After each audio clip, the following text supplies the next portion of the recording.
बोलो हर हर महादेव। बंधु, हम सभी भगवान शिव की कथा श्रवण कर रहे हैं और महादेव की लीलाओं का आनंद ले रहे हैं और भोलेनाथ की कृपा हम सभी पर बरस रही है। और कृपा जो बरस रही अति कृपा है। अति हर कृपा जाहि पर होई। जिस पर भगवान की अति कृपा होती है वही भगवान कथा में आ सकता है, क्योंकि एहि सर आवत अति कठिनाई, राम कृपा बिनु आई न जाई। जब तक भगवान की कृपा नहीं होती तब तक व्यक्ति यहाँ पर आ नहीं सकता है। कहाँ पर? भगवान कथा में। तो आप सभी बड़े सौभाग्यशाली हैं। आप सभी भगवान की जो कथा श्रवण कर रहे हैं, क्योंकि आप सबको भगवान ने चुन रखा है। प्यारे, हमने भगवान शिव की अनेक कथाएं श्रवण करी और भगवान शिव की लीलाओं का खूब आनंद लिया। अब जरा भगवान के शिव के जो 11 रुद्रा अवतार हुए हैं उनकी कथा श्रवण करते हैं। और भगवान के जो 11 रुद्रा अवतार हुए उनमें जो सबसे अद्भुत अवतार हैं जिनका नाम है श्री हनुमान जी महाराज। हालांकि ये 11वें रुद्र अवतार है तो इनकी कथा पहले कहनी चाहिए, फिर इनकी बाद में क्यों इनकी कथा बाद में कहनी चाहिए, फिर पहले क्यों कर रहा हूँ। देखो, ऐसा है, हनुमान जी महाराज जो हैं इनका जो प्रताप है, चारों जुग प्रताप तुम्हारा है, प्रसिद्ध जगत उजियारा। हनुमान जी महाराज का जो प्रताप वो चारों युगों में है, त्रेता, द्वापर, सतयुग और कलयुग, सभी युगों में भगवान का प्रताप है जो श्री हनुमान जी महाराज हैं।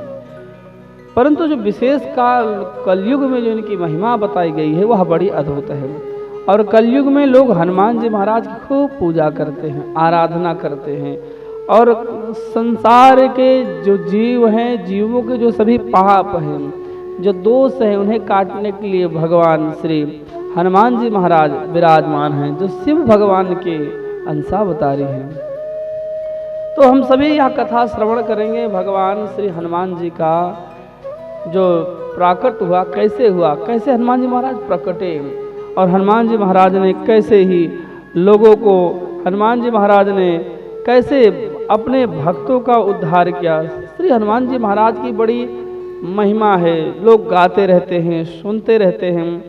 तो वे मेरे हनुमान जी महाराज हैं। कहते हैं कि जीवन में जो भी काम आपका हो रहा हो वो सब हनुमान जी की कृपा से होता है। और यदि नहीं हो रहा है तो उसे कराने के लिए व्यक्ति को विशेष करके इस कलिकाल में हनुमान जी की शरण में जाना चाहिए। प्यारे, हनुमान जी महाराज जैसा कोई भक्त नहीं हुआ श्री राम जी का। बड़ी अद्भुत भक्ति करी इन्होंने। इन समस्त कथाओं को हम श्रवण करेंगे। श्री हनुमान जी महाराज का प्रादुर्भाव कैसे हुआ, आइए सुनते हैं। सभी लोग एक बार प्रेम से बोलेंगे, जय सिया राम, जय सिया राम, जय जय सिया राम। एक समय की बात है जब समुद्र मंथन हुआ। समुद्र मंथन में अनेक रत्न निकले, देवताओं और दानवों के बीच युद्ध भी हुआ। फिर उसके बाद जब समुद्र मंथन हुआ तो अमृत निकला। क्या निकला? अमृत। तो अमृत जो निकला, उस अमृत को लेकर के राक्षस भागे। राक्षस भागे भागे चले जा रहे थे, देवता उनके पीछे थे। तो देवताओं ने जब राक्षसों को नहीं पकड़ पाया तो देवता लोग भगवान विष्णु की शरण में गए कि हे प्रभु, आप कृपा करो, यह अमृत हमें मिल जाए। तो भगवान विष्णु ने मोहिनी का स्वरूप धारण किया और मोहिनी का स्वरूप धारण करके भगवान विष्णु ने छल पूर्वक असुरों से अमृत लेकर के देवताओं को पिला दिया और असुरों को नहीं पिलाया। एक असुर छल पूर्वक आकर के देवताओं का रूप धारण करके अमृत पान कर रहा था। इतने में सूर्य ने कह दिया कि तो राक्षस है, स्वरभानु नाम का जो राक्षस था। तो विष्णु भगवान ने अपने सुदर्शन चक्र से उसकी गर्दन काट, जिससे 2 ग्रह बने, राहु और केतु। बोलो हर हर महादेव। तो भगवान जो विष्णु हैं उन्होंने मोहिनी स्वरूप धारण किया। जब मोहिनी स्वरूप धारण किया है और अमृत पान कराया, उसके बाद वहां पर भगवान शिव है। भगवान शिव ने कहा, हे प्रभु, आप अपना वह मोहिनी स्वरूप एक बार मुझे दिखलाओ। भगवान विष्णु ने मोहिनी स्वरूप धारण किया। उन्हें देख करके भगवान शंकर मोहित हो गए। इतना अद्भुत स्वरूप प्यारे, विष्णु भगवान के जैसा सुंदर स्वरूप कोई नहीं धारण कर सकता। बड़े अद्भुत है विष्णु भगवान। छल करने में इसलिए भगवान को छलिया कहा जाता है, इनको कृष्ण भगवान को। अच्छा, राम जी को कभी नहीं कहा गया छलिया, लेकिन कृष्ण भगवान को कहा गया, विष्णु भगवान को कहा गया है। तो विष्णु भगवान ने जब मोहिनी स्वरूप धारण किया, शंकर भगवान उन्हें देखा और शिव ने लीला करनी चाहिए। महादेव की लीला समय आ रहा था, तो भगवान शिव ने अपने तेज को स्खलित किया है, और जब उनका तेज पृथ्वी पर गिरा तो चारों तरफ त्राही त्राही मचने लगी। तो ऋषियों ने, मुनियों ने उस तेज को बड़ के पत्ते पर रखा, और बड़ के पत्ते पर रख करके जो गौतम ऋषि की पुत्री अंजना है, उनके कान के माध्यम से उनके उदर में प्रविष्ट करा करके उनके तेज को धर दिया। और समय बीतने पर उनके गर्भ में बालक आया, और वह बालक धीरे धीरे जब बढ़ने लगा तो चारों तरफ खुशहाली, चारों तरफ लोग प्रसन्न होने लगे। हवाएं बदल गई, दिशाएं प्रसन्न हो रही हैं। जिधर देखो उधर हर तरफ से मंद मंद हवा चल रही है, सुगंध हवा चल रही है। ऋषि लोग, मुनि लोग सब वहाँ पर आसपास आके निवास करने लगे, और लोग वहाँ पर जो पशु पक्षी सब आकर के निवास करने लगे। कहाँ पर? जो अंजना जी का आश्रम है वहाँ पर। बोलो हर हर महादेव। समय बीता तो अंजना जी के गर्भ से श्री हनुमान जी प्रकट हुए।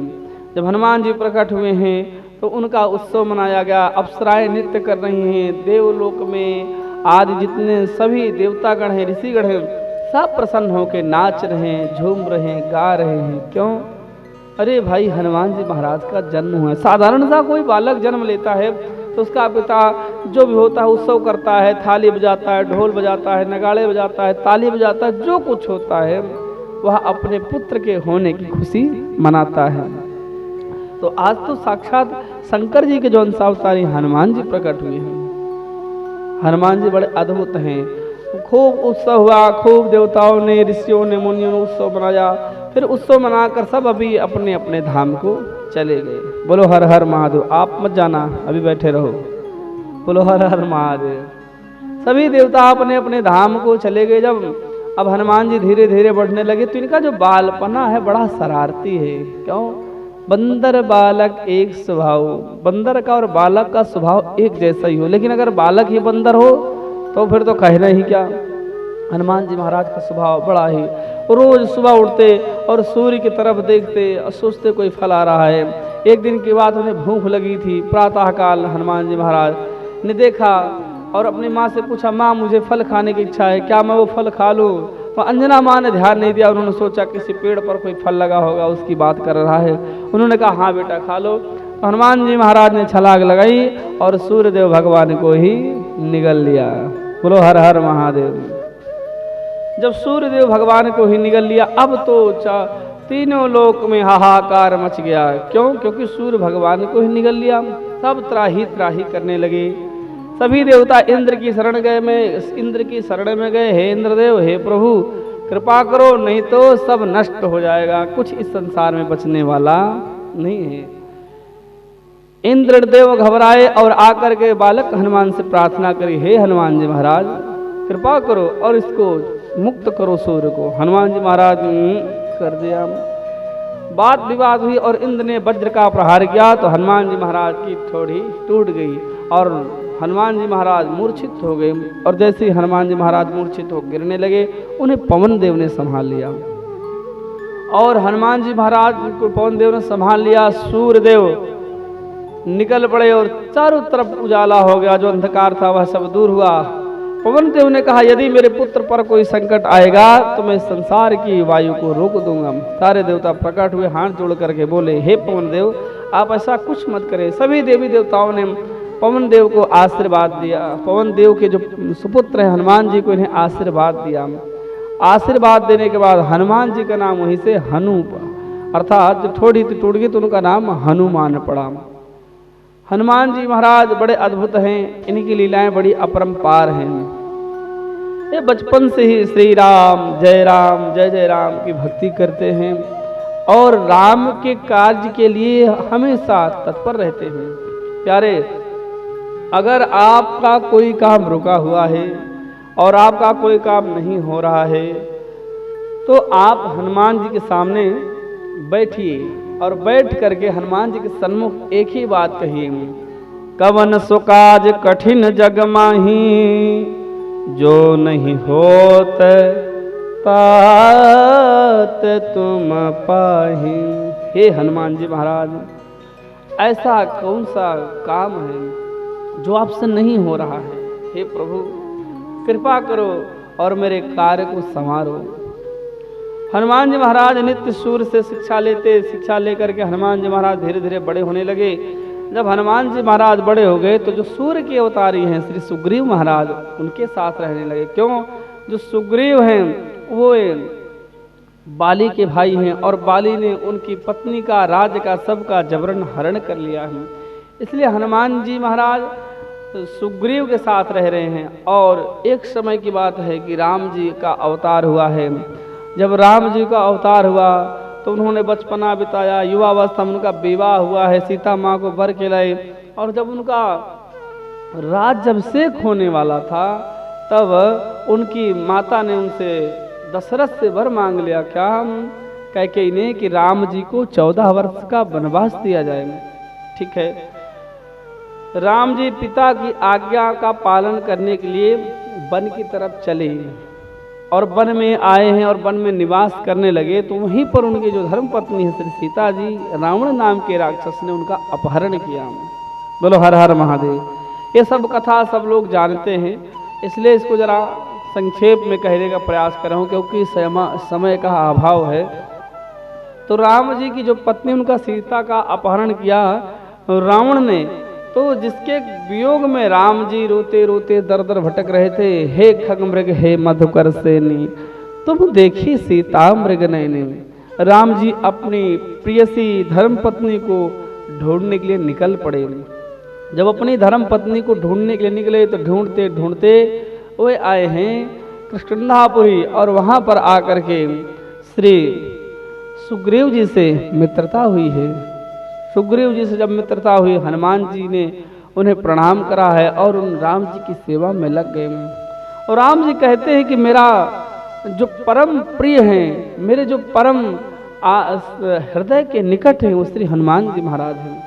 हनुमान जी महाराज राम जी की खूब सेवा करते हैं और उनसे आशीर्वाद लेते रहते हैं। फिर क्या होता है, एक समय की बात है कि सभी देवताओं के द्वारा जो षड्यंत्र रचा गया था राम जी के वन का, आज सभी देवता इत्यादि राम जी की शरण में आते हैं। प्रभु आप जो है रावण जो दुष्ट राक्षस है उसका विनाश कीजिए हे भगवान, क्योंकि रावण ने समस्त संसार पर अपना आधिपत्य कर रखा है। हे प्रभु हम सभी देवता परेशान हैं। हनुमान जी महाराज की जो लीला आती है उसमें आप श्रवण करें कि हनुमान जी महाराज की कैसी लीला आरंभ होती है। राम जी सुग्रीव से कहते हैं और सुग्रीव अपनी सेना समेत सीता माँ को खोज निकालने का प्रयास करते हैं। सभी वानर लोग समुद्र किनारे जाकर के बैठ जाते हैं, थके हारे लाचार विवश। क्यों? सीता माँ का पता मिला नहीं है। अगर हम बिना पता लगाए वापस गए तो हमें सुग्रीव मार देंगे। इसलिए इससे अच्छा तो यही सागर के किनारे ही बैठो और यहीं पर अपने प्राणों को हम त्याग देंगे। सारे वानर आपस में विचार कर रहे थे। इतने में क्या हुआ है कि जो संपाति नामक जो जटायु का भाई है, संपाति नामक गिद्ध, उसने समस्त वानरों को देखा और वानरों को देख करके उसने हंसना आरंभ किया और कहा कि वाह भगवान की कृपा देखो, कहाँ मैं हफ्ते से भूखा हूं और कहा भगवान ने कई महीनों का राशन भेज दिया। जब गिद्ध की बात सुनी तो सारे घबराए। देखो प्यारे, कुछ जानवर ऐसे होते हैं जिनके घर पर आना शुभ होता है, कुछ का अशुभ होता है। बोलो हर हर महादेव। कुछ पक्षी ऐसे होते हैं जिनका आना शुभ होता है, जिनका आना अशुभ होता है। जैसे कौआ यदि आपके घर में प्रातः काल बोल के चला जाए तो पहले जब फोन वगैरह नहीं हुआ करता था और सुबह सुबह जैसे व्यक्ति उठता तो उसको कौवे की आवाज़ सुनाई देती तो वह समझ जाता आज घर पे कोई मेहमान आने वाला है। ये संकेत हुआ करते थे।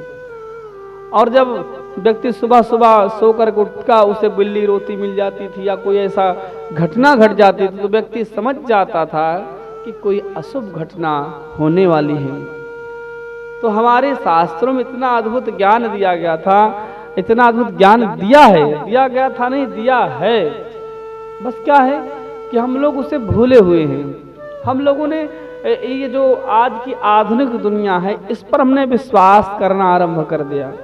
हमने अपने वेद पुराणों को हमें जो दिखाया गया, जो हमें समाज बताया गया है, जो फिल्मों में दर्शाया जाता है क्या कि वेद पुराण कुछ नहीं होते, भगवान कुछ नहीं होते। अरे प्यारे, किसके चक्कर में पड़ रहे हो? आप अपने धर्म की रक्षा स्वयं करें। आपके धर्म की रक्षा कोई और करने नहीं आएगा। हम सभी चाहते हैं कि भगवान के अवतारी प्रकट हों, परंतु हमारे घर में नहीं। फिर बोले पड़ोसी के घर में, हमारे घर में नहीं। ऐसा नहीं होता प्यारे। प्रत्येक व्यक्ति के अंदर परमात्मा विराजमान है, पहचानिए और आप सभी लोग उस कार्य को करिए धर्म की रक्षा के लिए। हनुमान जी महाराज का नाम लेकर के, भगवान शिव जी का नाम लेकर के धर्म की रक्षा के लिए जो प्रयत्न हो सके उस प्रयत्न को आप करिए। तो हम कथा कहाँ सुना रहे थे? हम यहाँ थे कि संपाति नामक जो गीत है उसने जब इस प्रकार से वाणी कही तो सभी वानरों ने कहा कि चलो हमारा शरीर राम जी काज में नहीं आया तो कम से कम इसके काम में आ जाएगा हैं। अरे हमसे अच्छा तो जटायु था। क्यों? क्योंकि वह राम काज में उसने अपने शरीर को त्यागा। इतना सुनकर के संपाति ने कहा कि कौन हो तुम लोग और जटायु की चर्चा कैसे कर रहे हो? क्या हुआ जटायु को? तब सभी वानरों ने सारा हाल कह सुनाया। संपाति रोने लगा और कहने लगा जटायु तो मेरा भाई था, मुझे समुद्र किनारे ले चलो, मैं उसे तिलांजलि दूंगा और अपने भाई की सदगति के लिए कुछ क्रिया करूंगा। सभी वानरों ने उसे उठा करके लाया और वह भाई को तिलांजलि देकर कहता है देखो मैं तुम्हारी मदद तो कर सकता हूँ परंतु मैं उड़ के जा नहीं सकता। मैं यहाँ से देख सकता हूँ क्योंकि जो गिद्ध की दृष्टि होती अपार होती है, बहुत दूर तक गिद्ध देखता है, इसलिए मैं तुम्हारी मदद कर सकता हूँ। ठीक है जी, करिए। बोलो हर हर महादेव। तो संपाति अपनी दिव्य दृष्टि से देखना आरंभ करता है और कहता है कि हे वानरों, सीता माता इस समय बैठी हैं लंकापुरी में अशोक वाटिका के नीचे, और जो सीता माता उस अशोक अर्थात अशोक वाटिका उन्हें महान दुख ग्रसित है। यदि कोई व्यक्ति लंका जा सकता है और लंकापुरी में जा सकता है तो वह जाए और सीता का पता लगा करके आए। तो यह सुन करके सभी वानर हताश हो गए। अब लंकापुरी कौन जाएगा? अरे भाई, इतना कई योजन लंबा जो समुद्र इसे कौन लांघेगा? अंगद कहते हैं अंगद कहे जाओ मैं पारा, जिए संशय कछु फिरती बारा। अंगद कहते मैं जाने को तो चला जाऊंगा परंतु आने मुझे संशय है। जामवंत जी ने कहा जिस काम में संशय उस काम को नहीं करना चाहिए। बोलो हर हर महादेव। ये आप सभी के लिए भी है। यदि किसी भी कार्य में आपको संशय लगता है तो उस कार्य को कभी मत करना, क्योंकि जो काम संशय भरा होता है उसे कदापि नहीं करना चाहिए जब तक आपको दृढ़ विश्वास ना हो जाए कि मैं यह कार्य कर लूंगा। प्यारे, जामवंत जी देखते हैं हनुमान जी महाराज बिल्कुल शांत भाव से आंख बंद करे हुए भगवान श्री राम जी का स्मरण कर रहे हैं और श्री राम जय राम का जाप कर रहे हैं। जामवंत जी आए और उन्होंने कहा कि हनुमान जी कहा चुप साध रहो बलवाना। अरे हनुमान जी महाराज आप इस तरह से चुप क्यों हैं? तो हनुमान जी महाराज को श्राप है क्या कि जो उनका बल है वो भूल जाएंगे, उनका बल याद दिलाना पड़ता है। तब श्री जामवंत जी ने याद दिलाते हैं राम काज लगतो अवतारा। अरे तुम्हारा जो अवतार हुआ है आप शिव के अवतारी हैं। आपका जो अवतार हुआ है इसलिए हुआ है कि आप प्रभु श्री राम के काज को करिए। सुनते ही भजहूँ पर्वताकारा। सुनते ही हनुमान जी महाराज पर्वताकार हो गए, बहुत बड़ा शरीर धारण किया। प्यारे, जब भी आप भगवान हनुमान जी महाराज की शरण में जाएं तब आपको वहां पर बैठ करके हनुमान जी महाराज के बल को याद दिलाना होगा। उसके लिए आपको संकट मोचन हनुमान अष्टक का पाठ करना चाहिए। कवन सुख आज कठिन जगमाही, जो नहीं होता तुम पाहि है। बाल समय रवि भक्ष लियो, तब तीन लोक भयो अंधियारो, ताहि श्रुता स भयो जग को, यह संकट काहु सुजात न तारो। तो जो त्राही हुई जग में, हे प्रभु आपने सबके संकटों को दूर किया। बाल समय रवि भक्ष लियो, तब ऐसे कह के उनके बल को याद दिलाया जाता है। जामवंत जी ने जब बल याद दिलाया तो हनुमान जी महाराज पर्वताकार हो गए और उन्होंने जय श्री राम बोल करके छलांग लगाई और जय गिर चरण देई हनुमंता, चले उसका पाताल तुरंता। जिस पर्वत पर हनुमान जी महाराज पैर रख के छलांग लगाए, वह पर्वत सीधा तुरंत उसी क्षण पाताल लोक को चला गया। बोलो हर हर महादेव। और हनुमान जी महाराज गए लंकापुरी में। लंकापुरी में जाकर के उन्होंने लंकिनी नाम की राक्षसी का वध किया, रास्ते में सिंहिका का वध किया। और उसके बाद श्री हनुमान जी महाराज जब सुग्रीव से मित्रता हुई है, तदुपरांत सीता माँ का पता लगाया है। पता लगाने के बाद पूरी लंकापुरी जो है उसका विध्वंस किया। किसने किया बोलो? हनुमान जी महाराज ने। विध्वंस क्या किया? जला दिया लंकापुरी को। क्यों जलाया? क्योंकि हनुमान जी महाराज को अशोक वाटिका से पकड़ कर ले गए। कौन? इंद्रजीत, मेघनाथ। जब पकड़ कर ले गए हैं तो राम ने पूछा तू कौन है? तब श्री हनुमान जी ने कहा कि मैं राम का दूत हूं और मैं यहाँ पर सीता माता का पता लगाने आया हूँ और प्रभु श्री राम का तुम्हें संदेशा सुना रहा हूँ, तुम सीता माँ को छोड़ दो, अन्यथा तुम्हें बहुत भुगतना पड़ेगा। तो रावण हंसता है और श्री हनुमान जी महाराज कटुवाणी कहता, हनुमान जी महाराज से कटुवाणी कहते हैं। ये तो कथा बहुत लंबी, आप लोगों को सुना होगा। फिर रावण जो है कहता है इस बंदर को मार दो।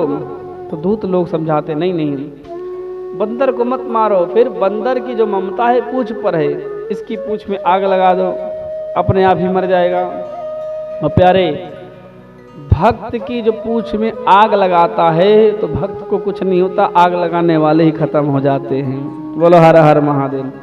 हनुमान जी महाराज की पूंछ में आग लगाई जाने लगी। पूरे रहाना नगर वसन घृत तेला, और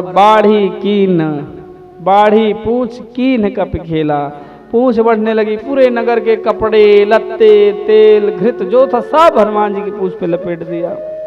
और जैसे ही आग लगाई वैसे हनुमान जी महाराज छोटा सा लघु स्वरूप धारण करके प्रत्येक भवन में जाकर अग्नि छिड़क दी और उन्होंने सारी लंका जरा दी। बोलो हर हर महादेव। लंका जब जल गई, समुद्र में कूदा है, कूद करके उन्होंने आग बुझाई और माता सीता के सन्मुख आकर के खड़े हुए। बोले मात तुम ही दीजिए कछु सीना, जैसे रघुनायक महिदीना। क्योंकि हे माता जी, जब मैं आ रहा था तो प्रभु ने मुझे मुद्रिका दी थी।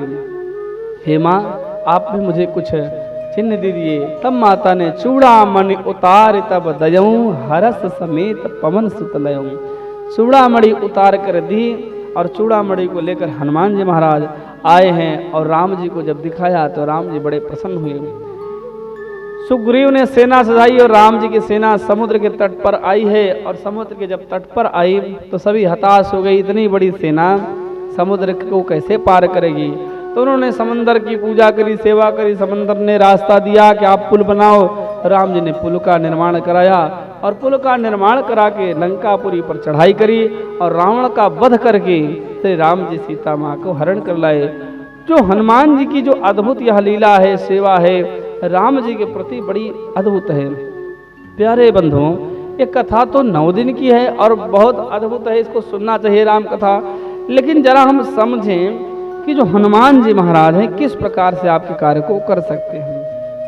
यदि आपको रोग हुआ है और रोग नहीं हो कट रहे हैं तो आपको 1.25 लाख मंत्र का जाप करना चाहिए। कौन सी चौपाई है? नासय रोग हरे सब पीरा, जपत निरंतर हनुमत वीरा। इस चौपाई का आपको पाठ करना चाहिए, कम से कम 1.25 लाख। बाकी जितना आप कर सके उतना करो। और प्यारे, हो सके तो नित्य हनुमान चालीसा का पाठ करना चाहिए, क्योंकि जो लोग हनुमान चालीसा का पाठ करते हैं उन पर भगवान श्री हनुमान जी महाराज की विशेष कृपा होती है। तो शिव के अवतारी 11वें जो रुद्रावतार हैं श्री हनुमान जी महाराज हैं। यदि आप भगवान शिव के मंदिर में जाते हैं, बैठ करके थोड़ी देर राम नाम संकीर्तन करते हैं, तो इससे भगवान शिव प्रसन्न होते हैं। अतएव आप जब भी शिवालय में जाए तो कुछ देर बैठ के राम नाम संकीर्तन करना चाहिए। और हनुमान जी महाराज के सन्मुख जब आप बैठे तो आप खूब पूजा पाठ कर ले, अर्चना कर लें, परंतु जब तक आप राम नाम नहीं बोलेंगे तब तक हनुमान जी महाराज प्रसन्न होने वाले नहीं हैं। बोलो हर हर महादेव। तो कहने का भाव यह कि हनुमान जी महाराज को प्रसन्न करने के लिए राम नाम की आवश्यकता होती है। खूब बोलिए, खूब पठन पाठन कीजिए। और प्यारे, जितना हो सके इस कलिकाल में आप सुंदर कांड का नित्य पाठ कीजिए, क्योंकि जो सुंदर कांड है वह समस्त पापों को काटने वाला, क्योंकि उसमें सुंदर कांड में लिखा हुआ है कलयुग के समस्त पापों का विनाश करने वाला। जो सुंदर कांड है जीव के जो कलयुग में समस्त पाप हैं, समस्त पापों को मिटा देगा यह सुंदर कांड। अतएव आप सभी को सुंदर कांड, हनुमान चालीसा, संकट मोचन हनुमान चालीसा, बजरंग बाण पाठ या हनुमान जी महाराज का जो भी मंत्र आपको याद हो उसका आप जप कीजिए। कोई मंत्र ना आपको नहीं है, ये ओम हनुमते नमः, इसका जाप कीजिए। और कुछ भी नहीं आता तो हनुमान जी के सामने बैठ करके श्री राम जय जय राम का जाप कीजिए। बोलो हर हर महादेव, हर हर महादेव।